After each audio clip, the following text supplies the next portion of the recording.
താരങ്ങൾക്ക് പറ്റുന്ന ചെറിയ പരിക്കുകൾ പോലും ആരാധകരെ ആശങ്കയിലാഴ്ത്താറുണ്ട്. അതുകൊണ്ട് തന്നെ അത്തരത്തിലുണ്ടാകുന്ന ചെറിയ അപകടങ്ങൾ പോലും വാർത്തകളിൽ നിറയാറുമുണ്ട്. നമ്മളുടെ മെഗാസ്റ്റാർ മമ്മൂട്ടിയുടെ ജീവിതത്തിലുണ്ടായ ചില അപകടങ്ങൾ. കൂടെവിടെ എന്ന ചിത്രത്തിന്റെ ഷൂട്ടിംഗ് സമയത്തും മമ്മൂട്ടി ഓടിച്ചിരുന്ന ജീപ്പ് മറിഞ്ഞ് അപകടമുണ്ടായിരുന്നു.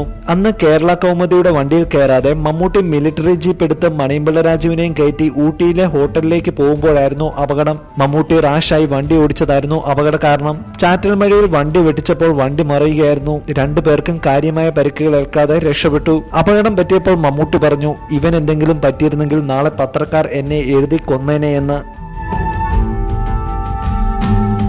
ഇൻസ്പെക്ടർ ബൽറാമിലെ ഒരു സംഘടന രംഗത്തിലായിരുന്നു മമ്മൂട്ടിക്ക് സാരമായി പരിക്കേറ്റത്. വില്ലന്റെ അടിയേറ്റ് മമ്മൂട്ടി തെറിച്ചു പോകുന്ന രംഗത്തിൽ നടുവ് നിലത്തടിക്കുകയായിരുന്നു.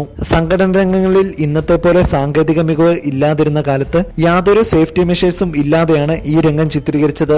സിനിമയിൽ ഈ രംഗം കാണുമ്പോൾ പരിക്കിന്റെ ആഘാതം പ്രേക്ഷകർക്ക് മനസ്സിലാകുന്നതുമാണ്.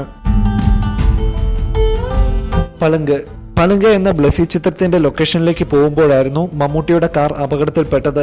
രാവിലെ ലൊക്കേഷനിലേക്ക് പോവുകയായിരുന്ന മമ്മൂട്ടി ഓടിച്ചിരുന്ന കാറിൽ ഒരു പ്രൈവറ്റ് ബസ് ഇടിക്കുകയായിരുന്നു. കാറിന് കേടുപാടുകൾ സംഭവിച്ചെങ്കിലും മമ്മൂട്ടി പരിക്കുകളില്ലാതെ രക്ഷപ്പെട്ടു. ഇതുപോലെ 2011 എറണാകുളത്ത് വെച്ച് മമ്മൂട്ടിയുടെ കാർ ഒരു പ്രൈവറ്റ് ബസ്സുമായി അപകടത്തിൽപ്പെട്ടതും വാർത്തയായിരുന്നു.